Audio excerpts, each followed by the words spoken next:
Hello guys, welcome to the channel. तो आज हम क्रैकिंग इंटरव्यू का थर्ड सीरीज का वीडियो लेके आए हैं। तो इस वीडियो में आज हम एक मज़ेदार एक्सरसाइज करने वाले हैं। अच्छा, मेरा मतलब है कि रिज्यूमे बनाना ज़्यादा मज़ेदार नहीं होता, लेकिन मैं इसे थोड़ा आसान और प्रभावी बनाने की कोशिश करूंगा। तो इस वीडियो में हम रिज्यूमे कैसे बनाते हैं और उसका ओवरव्यू कैसा होना चाहिए, तो ये बातें बताना चाहता हूँ। क्योंकि कौन सी चीज़ें, कौन सी चेकलिस्ट चीज़ें जो है वो ऐड करना चाहिए, वो चेकलिस्ट के साथ में एक्सप्लेन करना चाहता हूँ इसमें। तो चलिए शुरू करते हैं। इससे पहले कि हम आगे बढ़े, मैं आपके लिए एक रिज्यूमे चेट शीट लाया हूँ, जिससे आप अपना रिज्यूमे जल्दी और प्रभावी तरीके से सुधार कर सकते हैं। अगर आप इन पॉइंट्स का पालन करते हो तो आपका रिज्यूमे औसत से बेहतर हो जाएगा और आपको इंटरव्यू कॉल मिलने की संभावना बढ़ जाएगी। लेकिन उससे पहले मैं आपको एक वेबसाइट दिखाना चाहता हूँ जो आपके मदद कर सकती है, जो है रिज्यूमे मेकर ऑनलाइन। ये वेबसाइट मुझे इसलिए पसंद है क्योंकि ये दिखाती है कि एक एचआर या रिक्रूटर वास्तव में रिज्यूमे में किस चीज़ पर ध्यान देता है। अगर आप देखें तो सबसे महत्वपूर्ण चीज़ है टाइटल, प्रोफेशनल एक्सपीरियंस, एजुकेशन और टेक्निकल स्किल्स। रिक्रूटर पहले इन्हीं चीज़ों को स्कैन करता है और अगर उसे आपकी प्रोफाइल पसंद आई तो तभी वह पूरी डिटेल्स पढ़ता है। इसलिए आपको अपने रिज्यूमे को इस तरह डिज़ाइन करना है कि पहले नज़र में ही आपकी स्किल्स और एक्सपीरियंस नज़र आ जाए। तो ये चीज़ें हैं जो एक रिज्यूमे में आपको ऐड करनी चाहिए। और वो जो चेक लिस्ट है उसके अकॉर्डिंग हम देखेंगे कि उसमें कौन सी चीज़ें आनी चाहिए और कौन से हम अवॉइड करना चाहिए। तो चलिए वो कौन सी चेकलिस्ट है हम देखते हैं। चेकलिस्ट में जो पहला पॉइंट है वो है कि use a pre designed resume template. Pre designed resume template मतलब अगर आपका रिज्यूमे सिर्फ सिंपल टेक्स्ट में लिखा हुआ है और देखने में प्रोफेशनल नहीं लगता तो यह आपके स्किल्स को कमजोर दिखा सकता है। तो एक अच्छा डिज़ाइन और सही फॉर्मेटिंग आपको रिज्यूमे को प्रभावी बना सकता है। तो मैंने एक वेबसाइट दिखाई थी कि उसमें कैसे हम वन पेज रिज्यूमे बना सकते हैं। तो उस वेबसाइट का आप सहारा लेके आप रिज्यूमे बना सकते हैं। तो दूसरा पॉइंट है इसमें कि make the resume fit on one page. मतलब रिज्यूमे के आजकल कंपनी लंबी रिज्यूमे नहीं पढ़ती। अगर आपको रिज्यूमे एक पेज में सारी जानकारी दे सकता है तो इसे लंबा बनाने की जरूरत नहीं है। तो make the resume fit on one page only.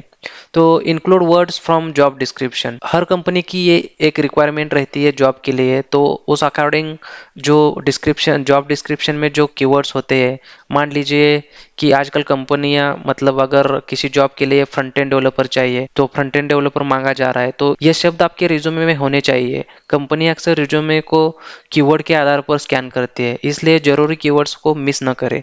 मतलब अगर वो फ्रंट एंड डेवलपर देख रही है और आपके रिज्यूमे फ्रंट एंड डेवलपर के रिगार्डिंग कोई टेक्नोलॉजीज नहीं है और कोई कीवर्ड्स नहीं है, तो उधर ही आपका रिज्यूमे डिस्क्वालीफाई हो जाएगा। तो ये चीज़ें हमें अवॉइड करना है, उस कीवर्ड्स को ऐड करना है जो रिक्वायरमेंट में अवेलेबल है। नेक्स्ट पॉइंट है, does your first item on your resume reflect what they are looking for. मतलब इसका मीनिंग क्या है कि रिज्यूमे की पहली लाइन में ही सबसे महत्वपूर्ण जानकारी दे। मतलब ये बोल रहे हैं कि जो सबसे जरूरी स्किल या एक्सपीरियंस है वह सबसे पहले आना चाहिए। अगर आपका पहला पॉइंट आकर्षक नहीं है तो रिक्रूटर आगे नहीं पढ़ेगा। मतलब जो इम्पोर्टेंट थिंग्स है वो रिज्यूमे के पहले आनी चाहिए, और जो भी चीज़ें आप अवॉइड करना चाहते हो वो बाद में आने के बाद चलेगा, लेकिन जो इम्प्रेसिव चीज़ें चीज़ें जो है वो रिज्यूमे के पहले टाइम पे आना चाहिए। अगर पहले ही टाइम अगर इम्प्रेशन बैड पड़ गया तो आगे रिज्यूमे एचआर रिक्रूटर और आज जो इंटरव्यूअर है वो नहीं पड़ेगा, तो इसलिए उधर भी आपका डिस्क्वालीफाई हो जाएगा। तो उस केस में वो चीज़ें जो है वो हमें अवॉइड करनी है, और जो सबसे ज़रूरी स्किल या एक्सपीरियंस है वो सबसे पहले आना चाहिए। दूसरा जो पॉइंट है वो है एक्सपीरियंस टाइटल्स डेमोन्स्ट्रेट वैल्यू।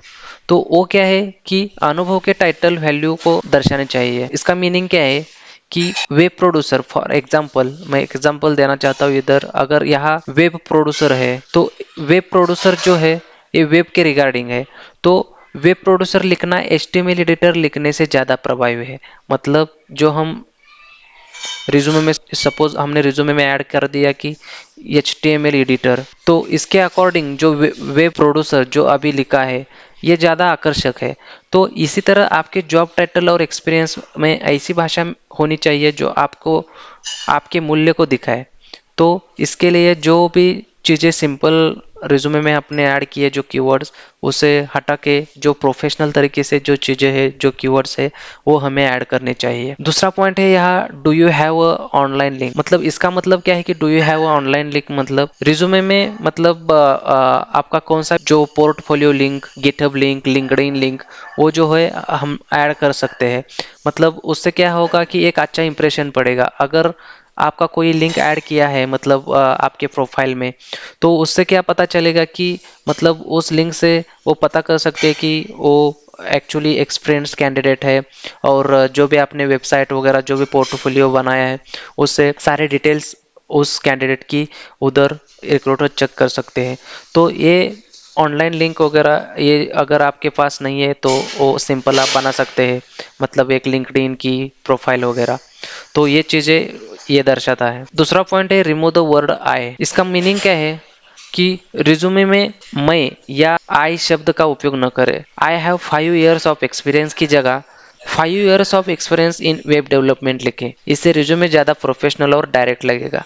तो जहाँ जहाँ आपने आई का यूज़ किया है, वहाँ आप डायरेक्टली अप्रोप्रिएट मीनिंगफुल सिंटैक्स जो है वो डाल सकते हैं। मतलब जहाँ भी आई का कीवर्ड यूज़ किया है, वो हम रिमूव करके उधर अच्छे तरह से एक कीवर्ड डाल सकते हैं। तो वो है रिमूव द वर्ड आई। जो नेक्स्ट चीज है वो है no buzzwords describing how great you are. इसका मतलब क्या है, दिखावे वाले बजवर्ड्स का इस्तेमाल न करें। मतलब जो दिखावे वाले जो शब्द होते हैं, जो हमारे कीवर्ड्स होते हैं, उसका यूज हम न करें तो अच्छा है।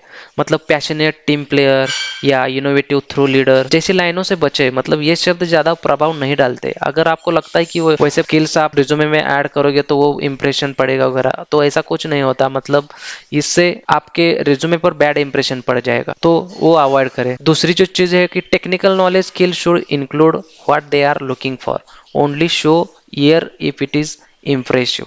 तो वो क्या बोल रहे हैं कि टेक्निकल नॉलेज मतलब अपने कार्यों का प्रभाव में इम्पैक्ट दिखाए, अपनों कार्य का इम्पैक्ट दिखाए। कंपनियों को ये जानना होता है कि आपने उनके बिजनेस में क्या योगदान किया। अगर आपने किसी वेबसाइट की लोड स्पीड 30% तेज की, तो इसे रिज्यूमे में लिखे। मतलब जो भी आप चीजें प्लस पॉइंट्स है जो पिछले प्रोजेक्ट में आपने कवर करके यहाँ आए हो, तो वो सब आप उधर रिज्यूमे में ऐड कर सकते हो। तो मतलब उससे क्या होगा कि हमारे जो रिज्यूमे का इम्पैक्ट है जो अच्छा पड़ जाएगा, और उससे रिक्रूटर भी मतलब समाधानी हो जाएंगे। तो ये चीजें हमें रिज्यूमे में ऐड करनी चाहिए। दूसरा है include only sections items that are impressive experience projects education and technical skills. मतलब उसमें क्या है कि केवल महत्वपूर्ण अनुभाग रखें। मतलब आपके रिज्यूमे में केवल ये सेक्शन होने चाहिए कि अनुभव एक्सपीरियंस, मतलब प्रोजेक्ट्स जो कितने प्रोजेक्ट किए हैं, कौन से प्रोजेक्ट में वर्क किया है, एजुकेशन, टेक्निकल स्किल्स, ये जो चीज़ें हैं ये चीज़ें सिर्फ हमारे रिज्यूमे में ऐड होनी चाहिए। तो इसके अलावा बाकी चीज़ों को रिज्यूमे में रखना कोई फायदेमंद नहीं है।